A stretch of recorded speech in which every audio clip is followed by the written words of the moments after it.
Yon sel bagay mwen gone fok sa chanje.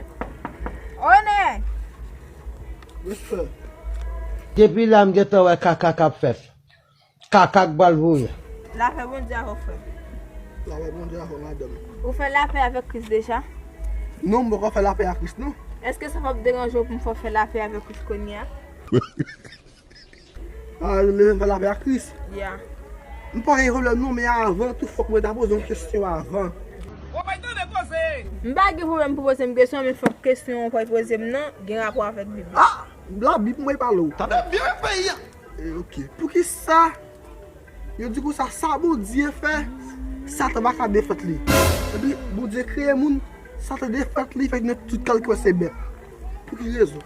Pas commencer à trembler là, non, reste en place. Ah, kesyon sa m baka pose nou, sel bon di kaya konen kesyon. Mais de masque là, on va pas pour l'évangile. De masque là.